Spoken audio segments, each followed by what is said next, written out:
Alors l'ostéoporose se définit par une fragilité osseuse qui est liée à une diminution de la quantité de l'os et également une altération de la qualité osseuse. Et donc ces deux composantes vont aboutir à une véritable complication qui est la fracture et qui est une complication clairement sérieuse.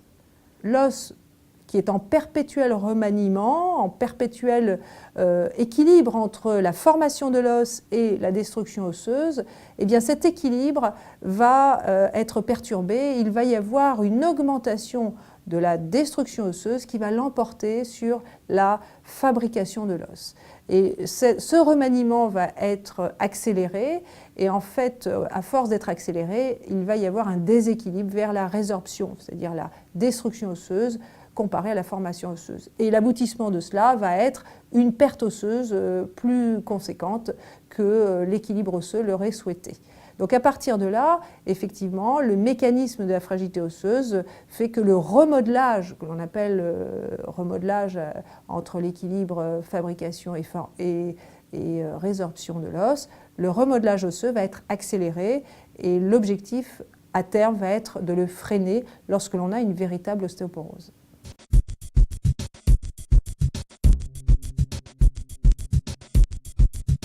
En termes de facteurs de risque, principalement, on va dire que les femmes sont touchées du fait de la ménopause, puisque à la ménopause, il y a une carence en hormones estrogènes, et les estrogènes sont des hormones qui limitent la fragilité osseuse, en tous les cas qui protègent de l'os. Et donc quand on a une carence, le risque est de majorer la fragilité osseuse au fil de l'âge, et clairement, 40% en moyenne de femmes de la population féminine va avoir une ostéoporose dans sa vie après 50 ans. Alors ça ne veut pas dire que ça ne touche pas l'homme. 13 à 15% des hommes ont une véritable ostéoporose, mais là encore, elle est moindre par rapport aux femmes.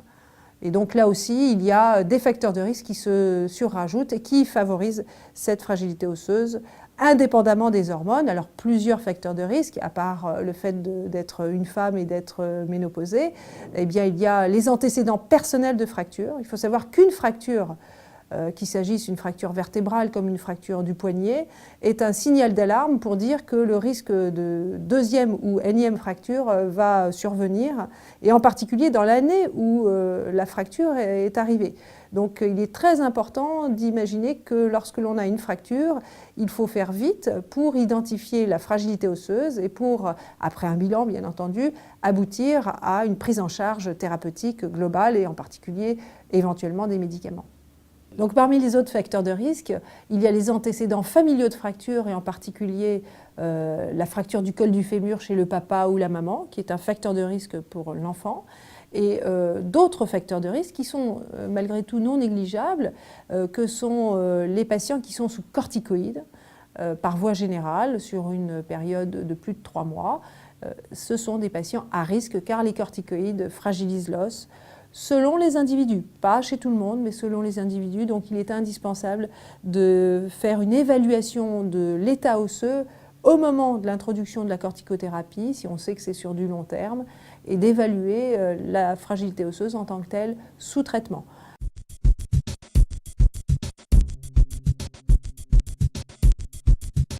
Il y a aujourd'hui une technique qui est la méthode de référence qui permet de diagnostiquer la fragilité osseuse et donc l'ostéoporose avant même la première fracture qui s'intitule l'ostéodensitométrie. C'est une mesure de la densité osseuse à 2 sites principaux qui se fait au rachis lombaire et au fémur. Et les valeurs que l'on retient vont permettre d'identifier la réalité ou non de la fragilité osseuse et d'établir le diagnostic d'ostéoporose sur un examen pratique. Et à partir de là, faire un bilan et prendre en charge la fragilité osseuse en tant que telle.